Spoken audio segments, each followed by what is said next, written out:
যোৱা ৰাতি হৈ গৈছে আমাৰ যিজন নামঘৰী আছে নামঘৰীয়াজন যেতিয়া ৰাতিপুৱা নামঘৰৰ এই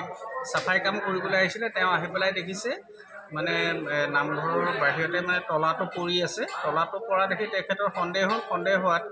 তেখেতে দৰ্জাখনৰ ওচৰলৈ গৈ দেখিছে দৰ্জাখন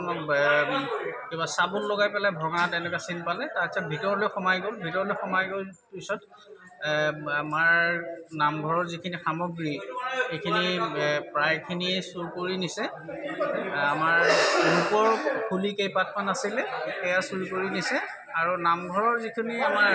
চন্দ্ৰতাপ আছিলে আৰু সিংহাসনখন সজাই থোৱা যিখিনি কাপোৰ আছিলে সেইখিনি লৈ গৈছে আৰু আমি দেখিছোঁ এনেধৰণে মানে আমাৰ ধৰ্মীয় অনুষ্ঠানবিলাকত আমাৰ যিবিলাক দুৰ্বৃত্তবিলাক আছে চোৰবিলাক আছে তেওঁলোকে আহি পেলাই চুৰ কৰি লৈ যায় আৰু আমি দেখিছোঁ প্ৰশাসনক আমি অনুৰোধ কৰিম টানি পেলাই এনেকুৱা ধৰ্মীয় অনুষ্ঠানত এনেকৈ আমাক ৰাইজক পদাঘাত কৰা যিখিনি আমাৰ দুৰ্বৃত্ত আছে সেই দুৰ্বৃত্তখিনিক কঠোৰভাৱে তেখেতসকলে শাস্তি দিয়ক আৰু অন্যথা এনেধৰণেই আমাৰ ধৰ্মীয় অনুষ্ঠানবিলাকত প্ৰতিবাৰে চুৰি হৈ থাকিব আমাৰ এইভাগ নামঘৰেই এইবাৰ দ্বিতীয়বাৰত আকৌ চুৰ কৰি পেলাই আমাৰ ৰাজহুৱা দান পাত্ৰটোৰ সহ প্ৰায়খিনি বস্তুৱে চুৰ কৰি নিছে গতিকে আমি প্ৰশাসনক পুনৰ অনুৰোধ কৰিম যাতে এই কঠোৰৰ পৰা কঠোৰ ব্যৱস্থা লৈ এই দোষীখিনিক ধৰি শাস্তি দিয়ে আমি ৰাইজৰ ফালৰ পৰা আমি অনুৰোধ জনাইছোঁ নামঘৰীয়া কাম কৰিবলৈ আহি পেলাই মই এই নামঘৰত প্ৰৱেশ কৰি দেখিলোঁ আমাৰ যিটো মূল তলা আছিলে সেই তলাটো হৈ তাত পৰি আছে পৰি থাকোঁতে মোৰ সন্দেহ হৈ পেলাই মই এনেকৈ চালোঁহি তাৰপিছত দেখিলোঁ যে ইয়াত একো নাইকিয়া আমাৰ দান পাত্ৰটোত আছিলে প্ৰায় 2000 টকা সেইখিনি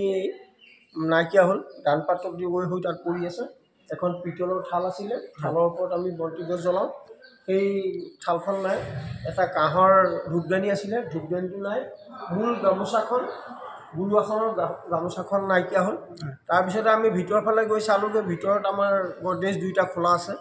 খোলা থোৱা আমাৰ যিটো এটা লকাৰ আছে সেই লকাৰৰ ওপৰত আমি মানে কাঠৰ বাকচ এটাত ৰূপৰ ফুলি 8 পাহ আৰু সোণৰ ফুল 4 পাহ আছিলে সেইখিনি থলোঁ সেইখিনি চালোঁগৈ সেইখিনি নাই তাৰপিছত নতুনকৈ চন্দ্ৰতাপ এই ভাওনাৰ আগে ভকত বৈষ্ণৱে আমাক আগবঢ়াইছিলে চন্দ্ৰতাপ 4খন সেই 4খন নাই তাল দুযোৰ নাইকিয়া হ'ল গতিকে আমি এতিয়া মনত পৰাৰ ভিতৰত সেইখিনি বস্তুৱেই জানিছোঁ যে এইখিনি বস্তু নাইকিয়া হৈছে আৰু ভিতৰত চোৱা চিতা কৰিলে তাৰপিছত হয়তো আৰু কি নাই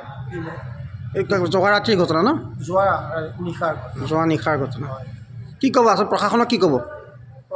কি ক'ব প্ৰশাসনে আচলতে কি তেখেতসকলে যদি সেই 12টামান বজাত এটা ডিউটি কৰিলেহেঁতেন বা ইয়াত যদি ঘূৰিলেহেঁতেন তেতিয়া নিশ্চয় গম পালেহেঁতেন চাগে পেট্ৰলিংটো মানে ঠিক পেট্ৰলিং নাইকিয়া হয় আমি গম পোৱাত পেট্ৰলিংটো আমাৰ ইয়াত সোমোৱা নাই বুলি আমি জানো পুলিচৰ পেট্ৰলিং ৰেগুলাৰ নাহে নেকি এইফালে পোৱা নাইকিয়া আপুনি বিচৰা বাতৰি পাব কেৱল নিউজ 18 এপত নিউজ 18 এপ ডাউনলোড কৰিবলৈ স্ক্যান কৰক এই QR কোড গুগল প্লে ষ্টৰতো পাব এই নিউজ 18 এপ